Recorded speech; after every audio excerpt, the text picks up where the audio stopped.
Pursuit of Truth. This is your host, Sir Patrick Mack. Ladies and gentlemen, stretch those hamstrings, grab your coffee, fist bump your neighbor, and get ready to go, because we got fires and bombs and bunkers and dogs and probably trees and oh my.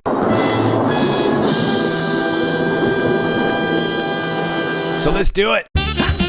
Gonna get pursued. Gonna get pursued.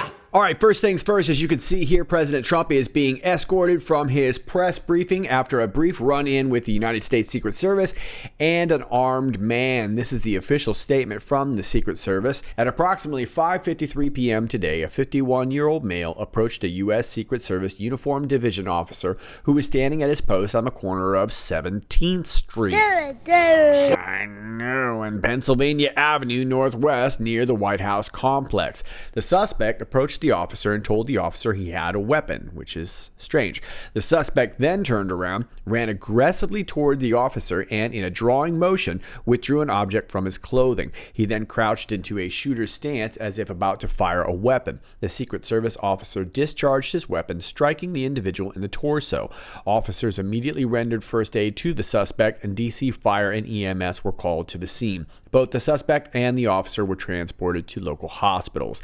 The White House complex was not breached during the incident, and no Secret Service protectees were ever in danger. The Secret Service Office of Professional Responsibility will be conducting an internal review of the officers' actions. The Metropolitan Police Department was contacted to conduct an investigation. Okay, so a little bit scary. Looks like all's well that ends well, but we hope that everything ends up okay. Thanks to the United States Secret Service for keeping the POTUS safe. And of course, there's a lot of danger going on right about now. As you know, it seems to be that there's explosions and fires all over the place. Can't even really keep them straight. We'll try to talk about a few of them today, but let's hear a little something that he was asked later on after the quote-unquote scuffle. OAN, please.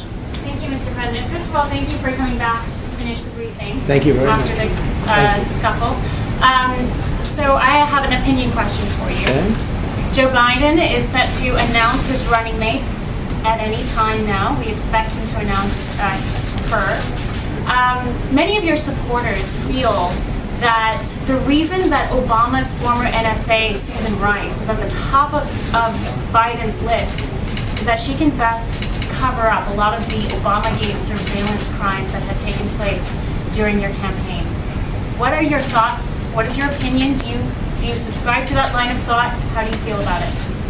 Well, look, the Obama campaign spied on our campaign, and they've been caught, all right? And now let's see what happens to them. But they have been caught. They've been caught red-handed. It's probably treason. It's a horrible thing they did. It probably never happened before. At least nobody got caught doing it. But they used the intelligence agencies of our country to spy on my campaign, and they have been caught. And there are a lot of people involved. I don't want to say how much she's involved. Frankly, if he chooses her, that's fine, but that's a potential liability. We'll see. But President Obama knew about it. Joe Biden knew about it. Comey knew about it. Brennan, Clapper, the whole group, they all knew about it. Lisa Page and her lover Strzok, they all knew about it. And we have it documented. We have it in texts. We have it in all sorts of forms. They knew about it. It was a terrible thing. Should have never happened and should never be allowed to happen again to a president. This should never happen again.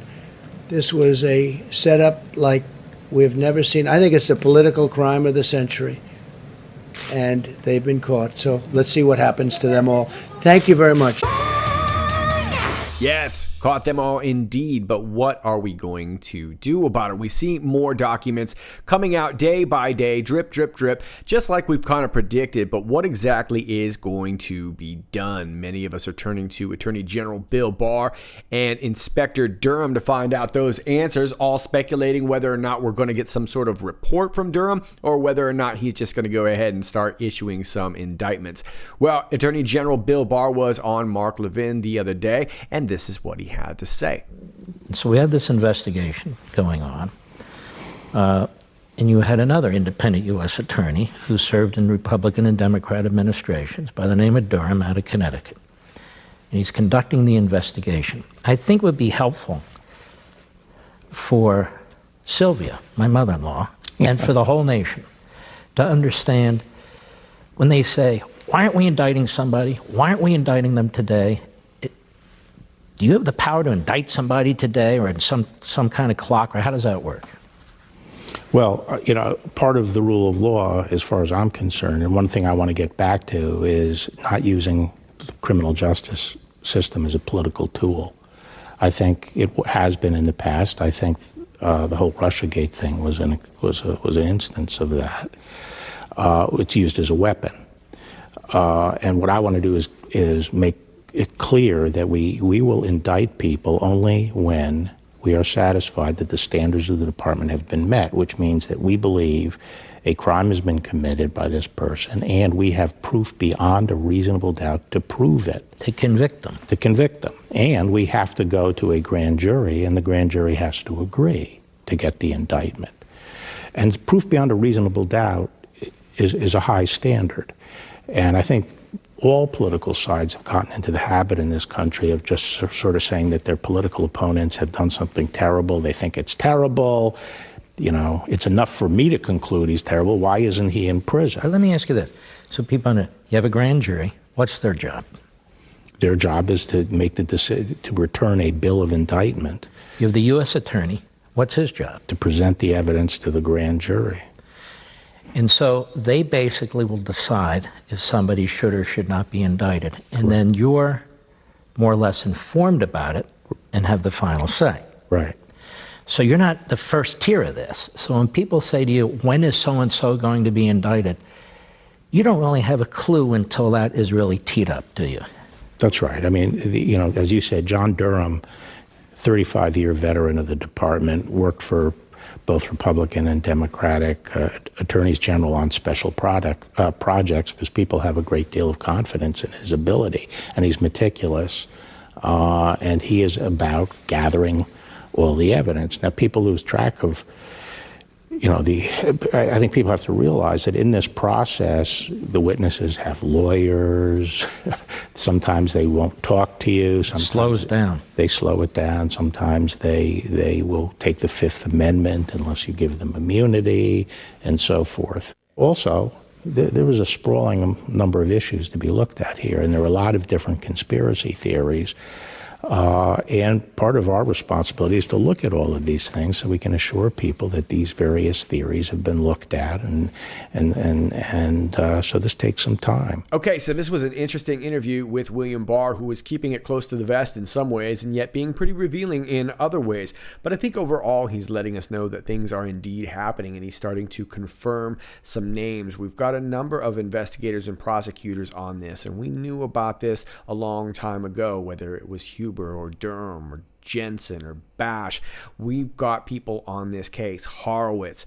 But I want to take you all the way back to the beginning of President Trump's presidency. And I want to thank Brian Cates, who made a really good comparison the other day at Draw and Strike on Twitter. Brian Cates, who was sort of comparing this whole situation to the situation with Kenneth Starr and his probe into the Whitewater scandal with the Clintons back in the 90s.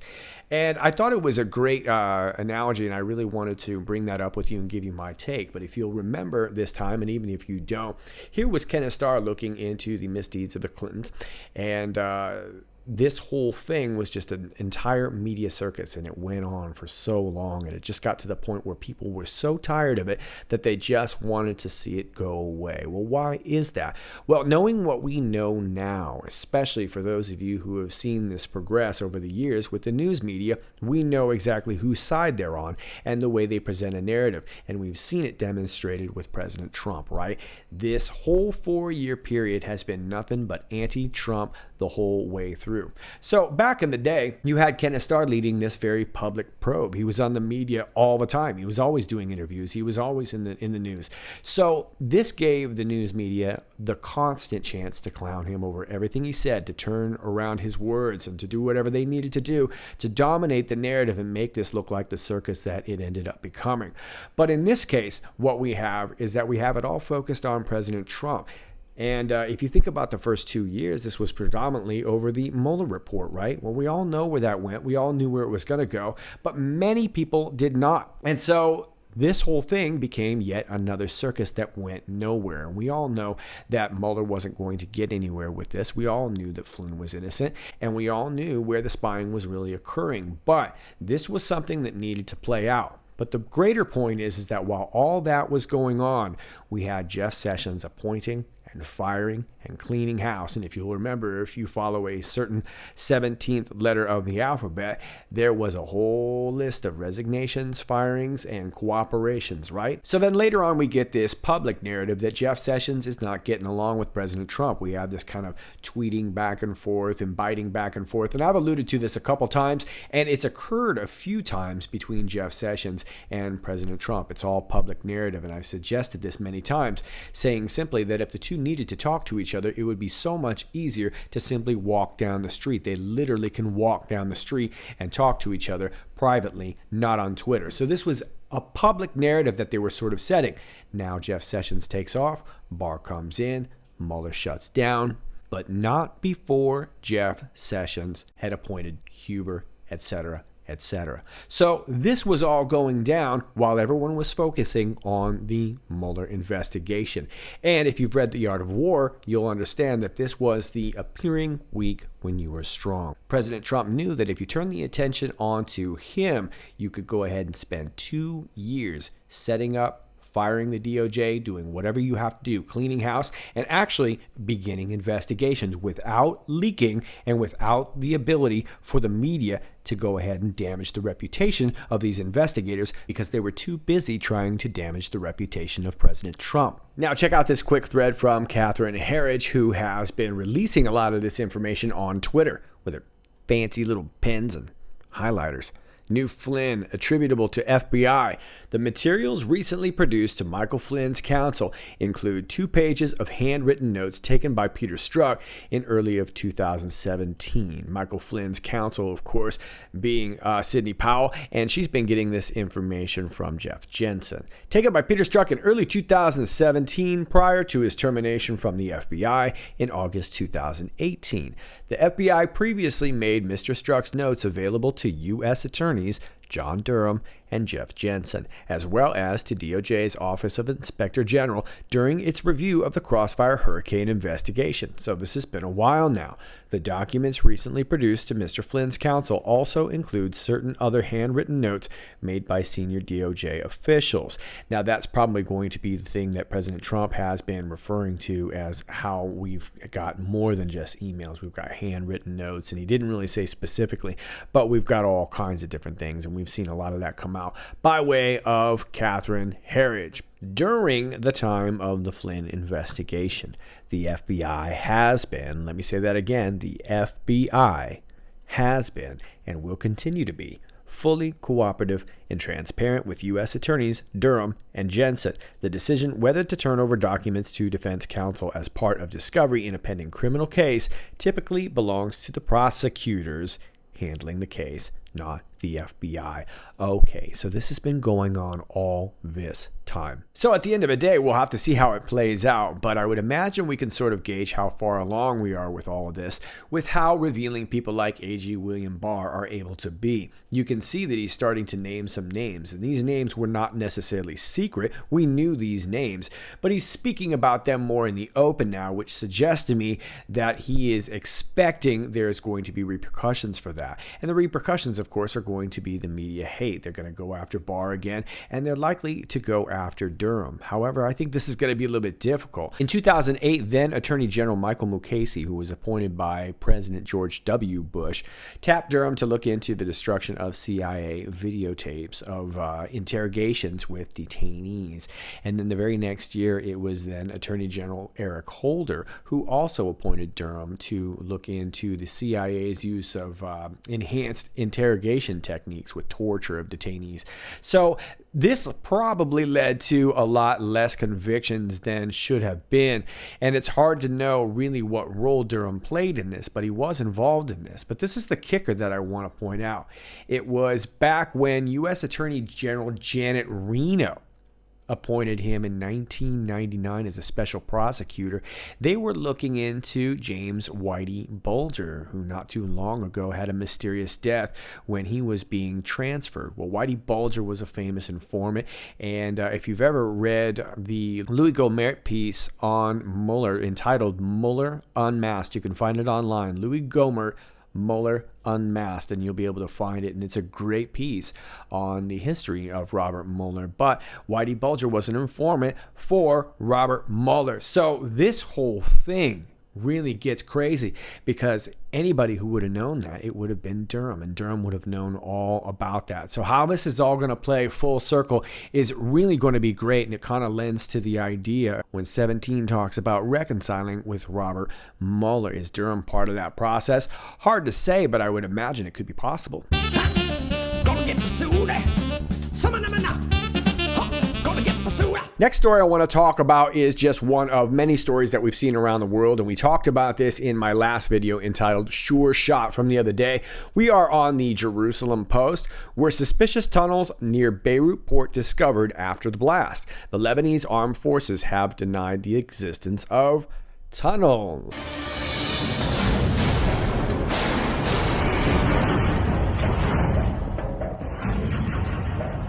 Videos circulating online, as well as rumors and reports, indicate that tunnels have been found in the wake of the Beirut explosions. Some have asserted that this is evidence of Hezbollah tunnels storing weapons at the port of Beirut, while others think they were used for human trafficking. Both Sky News and Russia's Sputnik News claim there was a labyrinth network of tunnels. I want you to remember that word, labyrinth.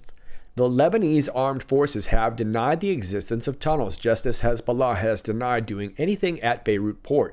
It's unclear how the army could refute the claims without investigating the images and videos already circulating online. Yeah, they clearly are ignoring what we can see. Now, I want to add a few more things here. The crater that this explosion left was 43 meters deep. That's about a little over 140 feet. All right. So this was a big explosion. Now we're seeing this, and Sky News had reported, they called them panic rooms, but we can just assume that these were secure facilities. Now, the speculation can run wild, and I think we've talked about these kinds of things for so long that we can all have our own ideas about what could be down below, because they're all possible. It could be possible that it's munitions. It could be possible that it's drugs. It could be possible that it's explosions, humans. Who knows? It's all possible because the facilities are there. Now, as far as assigning blame, that's debatable, right? Even if you have a strong suspicion that it's one way or the other. It seems to be very suggestive that Hezbollah is responsible, but there's a lot of people that can make arguments for whether it's a secret militia that we're not aware of, whether it's Lebanon themselves, whether it's Israel, the United States. You could argue that a lot of these kinds of stories could be true, but the fact of the matter is that right now, the entire government of Lebanon is stepping down. Their main PR spokesman had stepped down just days before that. And now the people have actually set out, whether they're mock or real gallows, they've got them out there in the city. So they mean business. So I think as far as assigning blame or any of that kind of stuff, I'm not really worried about that. I would trust the locals to know exactly what's up. And they seem to mean business right now. So I think it's going to take a few more days to really let this shake out and see what the people do. But the fact of the matter is that we saw these tunnels and we saw these facilities, and this thing left a crater 43 meters deep. Now, I'm no explosives expert, but we do know that ammonium nitrate is not necessarily just going to explode on itself. It's going to need some sort of agent that's going to light it up. And for it to blow something like that, that seems to me like this was a targeted area meant to target something down below. Back to the article. Yet Sky News did show a ceiling of a subterranean chamber and noted that people had hope that loved ones might have survived the blast in the tunnels. The Sky News report, which was posted online on Sunday, said the people excavating the site and searching for survivors know there is a labyrinth of subterranean chambers here. They have discovered the opening of one of them. Okay, so it's no longer a conspiracy theory, is it, folks? And we've talked about tunnels for quite some time on this channel. If you are newer to my channel, I would like to suggest these two videos right here. The first one being entitled, What the Frick is Going On? I believe at the beginning of the video, I cover a couple of the 17 posts, and then I go into a story about New York City, Epstein's stomping grounds. It's very, very informative as far as the lay of the land in New York City. My next one is a very similar video entitled Detroit Evergreen, dealing with the city of Detroit. And this will talk all about the subterranean world that goes on below and how that really matters, how it influences politics, and what it really means for the subject of human trafficking. Both of these videos are very informative on that, but the bigger point is that it shows people how to apply these kind of techniques when you're searching around in your own neighborhood to understand your own neighborhood. And when you understand your own neighborhood, you know what to avoid and how to protect your children. And that's why I think understanding the map is so important. Which leads me to my next story, another one of these main explosions. Now, I can't talk about all of them today, but I do want to talk a little bit about this one here that happened in Northwest Baltimore. From justthenews.com, a large gas explosion in Northwest Baltimore tore through 3 homes in the Reisterstown Station neighborhood on Monday morning, killing at least one and seriously injuring several others, according to Baltimore fire officials. While the cause of a gas explosion was not immediately clear, police are warning people to avoid the area as the leak is still active. The mayor of Baltimore, Bernard Jack Young, is on the scene, and Governor Larry Hogan said the situation is being monitored closely. A special rescue operations team is on the ground conducting search efforts, according to the Baltimore Firefighters Union. As of noon, the rescue workers were attempting to recover 2 people and locate additional residents. All right, so I do want to add that although a lot of publications talk about the local fire department, the county fire department, they were involved, but the ATF was also involved. And of course, they deal with explosions, so it's not necessarily nefarious that they'd be involved. But I do want to point out that they are indeed involved, and it was only a local Baltimore publication that I noted even mentioned it. Last year, the Baltimore Sun reported that many Baltimore area gas lines are seriously in need of repair, and gas leaks are so frequent that nearly 24 are discovered each day. So if you will remember, if you watched the video that I just referenced to, the Detroit Evergreen, we were also talking about gas explosions. Seems to be more and more common. Interesting indeed. Baltimore Gas and Electric Company officials say that in the last decade, the number of leaks has increased by 75%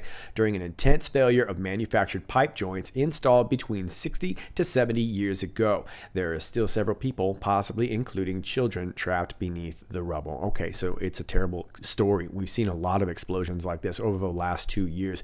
This is just another one, and they seem to always be attributing them to gas leaks. It's very possible, but it seems like there's a lot of splody houses lately. Now, I spent actually the entire day yesterday trying to find the exact street where this happened. Let me show you what I found. Now, the original reports were just offering up rough maps like this, the red dot that says explosion near the Reisterstown Road Plaza.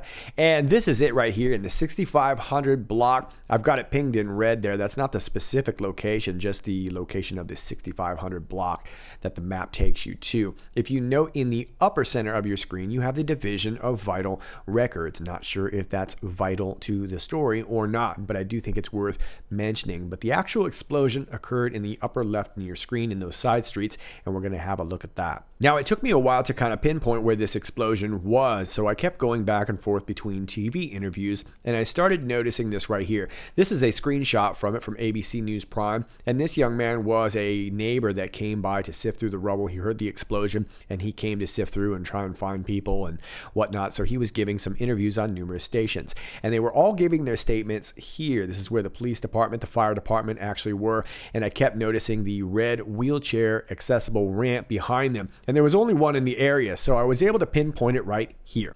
So this is where everybody was giving their statements. I figured the explosion must be nearby, and it was just down the street. Finally, after a lot of back and forth, I was able to pinpoint it right here. You can see 2 groups of buildings. The one on the left is still standing, but the ones on the right were the ones that were all demolished and completely demolished. Now, what's interesting is that everything that was destroyed all belonged to one owner, even though there's multiple units there. They were renting this out, and I found it very, very random that this explosion just happened to blow up one set of owners. I believe it is a married couple. I'm still looking into that, but it appears to be registered to a couple. I do not have their identity at the time, but random that it would simply be one owner for all these units.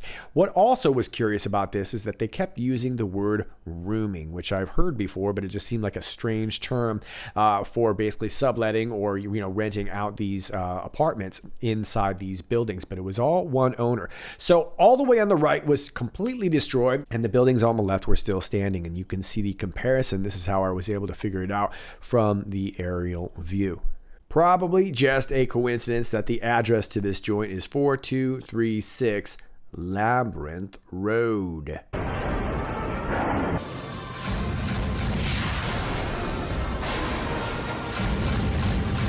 Totally coincident on down there. So the fact that there are children there always give me pause, and I wanted to look at the area. Here are a couple of things that I found. This appears to be Gardner's. I believe that says Gardner's Furniture. And this looks like they're shipping receiving docks here. I'm sure the ones on the left are probably shipping and receiving docks for the rest of the stores within that plaza. But it looks like on the right, most of that is Gardner's. Now, if you look just to the right of that, you see this right here, which is one out of place truck with a very suspicious logo on it. It looks like the rest of it is scratched off. I was not able to figure out what company that is. It might very well be on the up and up. I just want to point out that that is a known pedophile logo. Doesn't always mean that they're pedophiles. Could be the logo maker did it. Could be the logo maker didn't even know. I'm not saying, I'm just saying, but I am saying that guy right there in the wheelchair happened to be wearing a Purple Heart hat, so thank him for his service.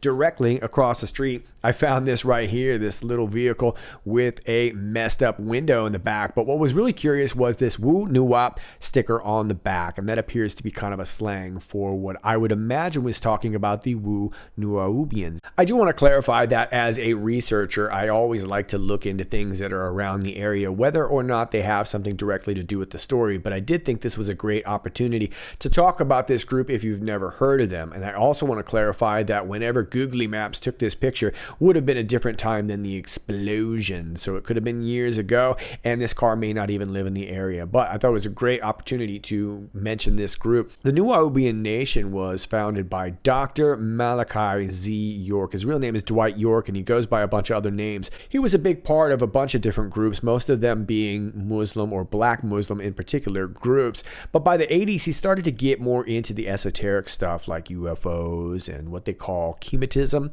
and ended up kind of dropping the Muslim theology and picking up Judaism, Christianity, all kinds of different beliefs, and sort of mixing it into one. As a matter of fact, he had a compound known as Tama Ray, and that is out there in Putnam County, Georgia. Now, also back in the day, 2002, 2003, he pled guilty to child sexual abuse, 197 counts of child molestation, and sex trafficking of minors across state lines. He went to prison for this. And they originally, I believe, got him for racketeering, but like I said, 197 counts. And this is exactly the kind of stuff that we're talking about. So you can see why, even though it might be slightly out of context, this would perk my ears up. But like I said, he was incredibly influential back in the day with 90s hip hop. And I remember this because I was into 90s hip hop. De La Soul, Prodigy, Africa Bambaataa, Dougie Fresh. Africa Bambaataa also later ended up being a little bit of a kitty diddler, if you know what I mean. So this seems relevant. But anyway, this was the group, and their compound got raided in Georgia, and they ended up taking this guy in. It was a big to-do. If you are probably in the Georgia area, you may have some really cool stories to share about it. But there you go. The interesting thing that I find about this group is that one group in particular has really railed against these guys. And this is what's really odd about this, is because that group is the Southern Poverty Law Center, who you would think would probably embrace them. But no, as a matter of fact, they said they were extremers because they believed in the build your own burger conspiracy theory, quote unquote. So I think you can see what's going on here. This might have something to do with this whole story, and it might not. But like I said, as a researcher, I thought it very interesting and something that you might want to know about. So whether or not this group had anything remotely to do with the explosion, and at this point, with the amount of evidence that we have, I would say that would be quite a stretch. But it would not surprise me if they were involved in another story. As you can see, this article is from 2019, where the Southern Poverty Law Center, and remember, a lot of the roots of our Weatherman Underground came from groups like this. So these guys aren't clean either. But they're calling out this crew here, and this is in Macon, Georgia. So again, in Georgia, just like Tama Ray. Lots going on in Georgia. As a matter of fact, recently, up nearby Stone Mountain, we had the emergence of another militant crew. Now, this crew is a lot more militant than groups like the New Wahoobians, which I never suspected to be militant at all, and I don't want to accuse them of that. But up in nearby Stone Mountain, Georgia, the emergence of the NFAC, the Not Effing Around crew. That's right. And this is their leader right here. And his name is Grandmaster J, not to be confused with Jam Master J, who's kicking out that sound. The turntable might wobble, but they don't fall down. What we see here is sort of a common thread. Now, I'm not assuming that the New Wahoobians are necessarily linked to the NFAC, but it wouldn't surprise me if there were subgroups or members of subgroups that are working with each other or involved with each other. After all, these are different times, and although I never knew the New Wahoobians to be particularly militant, the NFAC definitely is, and they made their point in Stone Mountain, right? This guy's come out saying they want to take on the state of Texas. So it might be something to look out for, because it could also involve human trafficking. So I don't want to make any sweeping accusations towards one particular group, but I do see some common themes here coming out of the state of Georgia, and I thought it might be related. Seeing the bumper sticker made me think about talking about it. But a lot of these groups are steeped in Nubian, African, Egyptian history, lore, and mysticism. Very much like a group that I know that's extremely militant and extremely dangerous and extremely unhinged, that which is the Democrat Party of the United States of America. All right, so at this point in the program, you might be saying, Mystic Mac, I'm not trying to hear you go off into the weeds about some Pan-African mysticism that you know very little about. To which I say, you know what? Fair enough. I am not Pan-African. However, I am Mystic Mac. So hang with me one more time. I want to show you one more screenshot from an interview. This is from WJZ13 CBS. And as you can see, homeboy is wearing a bucket hat there. Pretty sweet bucket hat. And it's got the Greek lettering on the top. This belongs to the Iota Phi Theta fraternity. And this should come as no surprise, seeing as this was founded at nearby Morgan State University. This is a traditionally black fraternity. Their symbol is the centaur, which made me think of the old Cretan story of the Minotaur and the Labyrinth. No, I'm just doing the thing. Anyway, this is very curious because a lot of these early founders were members of Pan-African groups, Black Power groups, which shouldn't come as a surprise at the time for any of these groups if they were founded in the 50s and 60s. But I did want to point out that this fraternity came out not only in support of Black Lives Matter, but the organization Black Lives Matter. That's all I got for you for now. In other big news, Kamala Harris has been named as Joe Biden's VP candidate, to which many people say, wow, that blows. That really sucks. Oh, man. Screw that.